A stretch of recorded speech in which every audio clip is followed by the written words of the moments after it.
নিরাপদ সড়ক চাই ফুলবাড়ী শাখার উদ্যোগে ইফতার ও দোয়া মাহফিল অনুষ্ঠিত।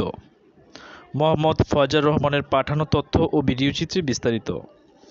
দিনাজপুরের ফুলবাড়ীতে নিরাপদ সড়ক চাই ফুলবাড়ী উপজেলা শাখার উদ্যোগে দোয়া ও ইফতার মাহফিল অনুষ্ঠিত হয়েছে। আজ ২৮ মার্চ শুক্রবার বিকেল ৫টায় স্থানীয় ক্যাফে টং এ ইফতার মাহফিল অনুষ্ঠিত হয়। ইফতারের পূর্বে ফুলবাড়ী থানা পুলিশকে সাথে নিয়ে সংগঠনের সদস্যরা সড়কে শৃঙ্খলা ফেরাতে ব্যবসায়ী, পথচারী ও যানবাহনের সঙ্গে সংশ্লিষ্টদের সচেতনতা বৃদ্ধিতে ঘণ্টাব্যাপী দিক নির্দেশনামূলক পরামর্শ দেন। অনুষ্ঠানে নিরাপদ সড়ক চাই ফুলবাড়ী উপজেলা শাখার অর্থ সম্পাদক আল আমিন বিন আমজাদের সঞ্চালনায় সভাপতিত্ব করেন নিরাপদ সড়ক চাই ফুলবাড়ী উপজেলা শাখার সভাপতি লিমন হায়দার। প্রধান আলোচক হিসেবে উপস্থিত ছিলেন নিরাপদ সড়ক চাই ফুলবাড়ী উপজেলা শাখার সাধারণ সম্পাদক মানিক মণ্ডল। প্রধান অতিথি হিসেবে উপস্থিত থেকে গুরুত্বপূর্ণ বক্তব্য রাখেন ফুলবাড়ী থানার ওসি তদন্ত আবদুল্লাহ আল মামুন। আমন্ত্রিত অতিথি হিসেবে উপস্থিত ছিলেন সাবেক ছাত্রনেতা ও বর্তমান যুবদল নেতা বেলাল উদ্দিন ডেভিড। নিরাপদ সড়ক চাই এর সদস্য হাফেজ এন্তাজুল হক। অনুষ্ঠানে অন্যদের মধ্যে উপস্থিত ছিলেন নিরাপদ সড়ক চাই ফুলবাড়ী উপজেলা শাখার যুগ্ম সাধারণ সম্পাদক আব্দুর রহমান, যুগ্ম সাধারণ সম্পাদক তাজুল ইসলাম, ফুলবাড়ী পৌর যুবদলের যুগ্ম আহ্বায়ক আরমান হক খোকন, পৌর যুবদলের যুগ্ম আহ্বায়ক এম শাহেদ ইসলাম, শিবনগর ইউনিয়ন যুবদলের সাবেক সভাপতি মাসুদ রানা সহ নিরাপদ সড়ক চাই ফুলবাড়ী উপজেলা শাখার সদস্যবৃন্দ, ফুলবাড়ী থানার সদস্যবৃন্দ, স্থানীয় সাংবাদিকবৃন্দ ও গণ্যমান্য ব্যক্তিবর্গ উপস্থিত ছিলেন। অনুষ্ঠানে আমন্ত্রণে ছিলেন নিরাপদ সড়ক চাই ফুলবাড়ী উপজেলা শাখার সাংগঠনিক সম্পাদক আনোয়ার এবং প্রয়োজন।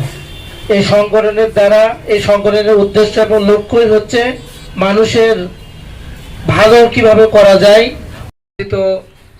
ইফতার মাহফিল, আজকের ইফতার মাহফিল সড়ক সুন্দর রাখতে, যানজট মুক্ত রাখতে বিভিন্ন অসহায় মানুষদের মাঝে ছাগল বিতরণ করে আসছিলাম। আমরা প্রতি বছর 10টি করে ছাগল দিয়ে থাকি। গ্রামগঞ্জ থেকে আমরা অসহায়দেরকে খুঁজে বের অনেক নিরাপদ সড়কের ব্যানারে, এখন যে ব্যানারে যে মিছিলটা বের হয় এটা কয়েক শো হবে, আর আমরা ওই সময় ছিলাম কয়েকজন। তো আমরা এই নিরাপদ সড়ককে প্রকৃতিপক্ষেই বাস্তবায়ন করব। আমরা এর আগেও আমাদের আল্লাহ থেকে যেখানে জন্ম, সেই জন্মের পথ চলাটা হয় একদম নিঃস্বার্থ, সেইখানে কোনো স্বার্থ নাই। আজকে উপস্থিত সভাপতি, নিরাপদ সড়কের সভাপতি মহোদয়, সাধারণ সম্পাদক মহোদয়, অন্যান্য আয়োজিত আজকের এই ইফতার পূর্ব দোয়া আলোচনা সভা সম্মানিত প্রধান বক্তা, বিশেষ অতিথি ওসি তদন্ত মামুন ভাই।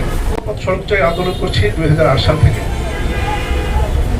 আমাদের লক্ষ্যটা হলো যে আমরা যদি সড়কে একটি প্রাণ বাঁচাতে পারি, এটি আজকে যদি এই অবস্থায় যদি বাইপাস সড়কটি থাকতো, আপনাদের মনে থাকবার কথা, মন্ত্রী মার্কেটের সামনে রাত 12:30 1টার দিকে 2টি ছেলে মারা যায় একটি অ্যাক্সিডেন্টে। আপনাদের মনে আছে কিনা? চাল বোঝাই একটি ট্রাক চিটাগং যাচ্ছিল দিনাজপুর থেকে। তাহলে যদি বাইপাস সড়ক থাকতো, মানে আল্লাহ মাফ করুন, আমরা এভাবে বলতে চাই না আল্লাহ, হ্যাঁ, কিন্তু এই বাইপাস সড়ক থাকলে নিশ্চয়ই গাড়িটি বাইপাসও চলে যেত, তাহলে এই দুর্ঘটনাটি ঘটতো না, এই 2টি মায়ের বুক খালি হতো না। আমরা ধিক্কার জানাই, নিন্দা জানাই। আজকে আমি লিমন হায়দার এই সংগঠন করতে গিয়ে আমাকে অনেক কথা শুনতে হয়েছে, তোমরা বাইপাস সড়ক কেন চাও, বাইপাস সড়ক কেন চাও।